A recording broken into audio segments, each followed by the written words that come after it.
La Nouvelle-Calédonie, territoire français colonisé au XIXe siècle, est aujourd'hui secouée par de nombreux conflits et de révoltes tumultueuses. Avec une population de 271 000 habitants, cet archipel situé au cœur de l'océan Pacifique connaît une réelle division au sein de son peuple. En effet, d'un côté, les Kanaks, peuple autochtone de l'île, de l'autre les Caldoches, descendants de colons européens et d'autres groupes ethniques non autochtones. Ces tensions ont récemment éclaté en de violents affrontements.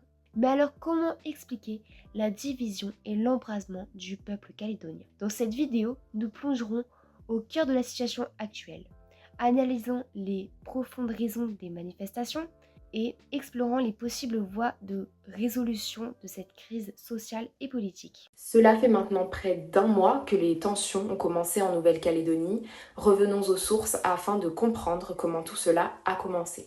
Lundi 13 mai dernier, alors qu'un projet de loi est débattu à l'Assemblée nationale concernant l'élargissement du corps électoral pour les élections provinciales de la Nouvelle-Calédonie, des émeutes éclatent à Nouméa. Opposés à l'élargissement du corps électoral, des indépendantistes ont appelé leur soutien à descendre dans la rue afin de faire entendre leur voix.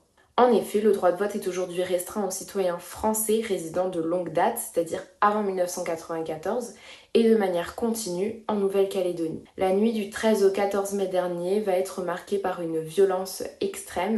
Barricades, magasins pillés et détruits, bâtiments et véhicules incendiés, tirs sur des gendarmes. L'archipel du Pacifique va être placé dès le 17 mai sous état d'urgence. Des mesures vont ainsi être appliquées à l'ensemble de l'île, notamment un couvre-feu de 18h à 6h du matin, ainsi que l'interdiction du port d'armes et de la vente d'alcool. Malgré ces mesures, la Nouvelle-Calédonie connaît une escalade de la violence. Depuis le début des affrontements, 7 personnes ont été tuées, 115 policiers et gendarmes ont été blessés et plus de 370 personnes ont été interpellées. Pour calmer la situation, l'État français a envoyé des militaires du GIGN, des policiers du RAID, ainsi que plus de 600 gendarmes en renfort sur place. Par ailleurs, le président Emmanuel Macron s'est rendu jeudi 23 mai à Nouméa afin de permettre un retour du dialogue et de la sécurité sur l'île. Le samedi suivant, les premières évacuations ont eu lieu. Plus de 500 touristes français ont pu être rapatriés vers l'Australie et la Nouvelle-Zélande. La Nouvelle-Calédonie a été annexée par la France en 1853, causant la marginalisation du peuple des Kanaks. À la base, il s'agissait d'un peuple autochtone dont les terres étaient saisies. Les Kanaks sont exclus du développement économique et politique de l'île. Dans les années 1980, les revendications des Kanaks s'intensifient, se traduisant par des affrontements entre indépendantistes, Kanaks et loyalistes soutenus par la France. Mais une tragédie vient assombrir le tableau encore plus. Le 22 avril 1988, des indépendantistes attaquent une gendarmerie à Fayouillé, tuant 4 gendarmes et en prenant otage 27 autres. En réponse, le 5 mai 1988, une intervention militaire se solde par la mort de 19 preneurs d'otages kanaks et de 2 militaires français. Cette tragédie exacerbe encore plus les tensions, mais mène aux accords de Matignon en juin 1988. Ces accords prévoient un transfert progressif des compétences de l'État français à la Nouvelle-Calédonie et des référendums d'indépendance. Pour garantir une représentativité équitable lors des référendums, un gel des corps électoraux est instauré. Mais alors qu'est-ce que c'est? Alors justement, il permet seulement aux résidents ayant une certaine durée de résidence de voter. Cette mesure, elle vise principalement à éviter une domination démographique non kanak, mais suscite aussi des critiques de discrimination. Depuis, 3 référendums d'autodétermination ont été tenus en 2018, 2020 puis 2021, rejetant tous l'indépendance. Les résultats montrent une société divisée entre les partisans de l'indépendance principalement kanak et les loyalistes, souvent d'origine européenne. Les indépendantistes estiment que la décolonisation est inachevée, tandis que les loyalistes craignent des répercussions économiques et identitaires.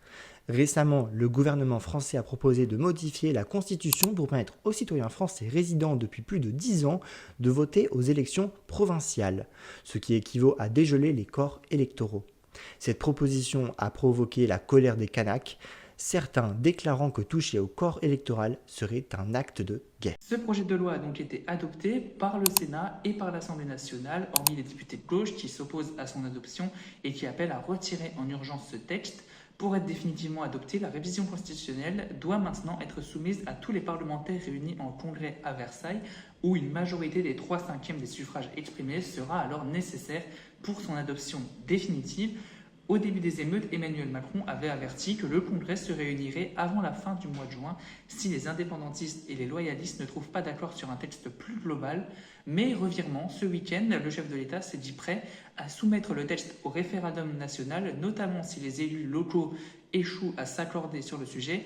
Et étant donné que le texte a déjà été adopté par les deux chambres, Assemblée nationale et Sénat, c'est un scénario qui est envisageable. Emmanuel Macron a en revanche catégoriquement exclu de revenir sur les 3 référendums d'autodétermination qui ont tous abouti au non à l'indépendance de l'archipel. La situation actuelle en Nouvelle-Calédonie est donc, comme nous avons pu le voir, le fruit d'une histoire complexe du territoire, marquée en grande partie par la période de colonisation et un sentiment de marginalisation présent chez les Kanaks autochtones qui découle de cette colonisation. Ce sentiment a été récemment ravivé par un projet de loi concernant les élections provinciales. La question de l'indépendance reste également une source de tension et de clivage dans l'archipel. Alors malgré une visite d'Emmanuel Macron sur le territoire, les tensions restent présentes et les violences continuent. Le président français tente actuellement de trouver un accord et de négocier entre les différentes parties pour permettre un retour au calme dans le territoire. La situation sur place reste malgré tout préoccupante, avec notamment des problèmes d'accès aux soins et aux produits de première nécessité.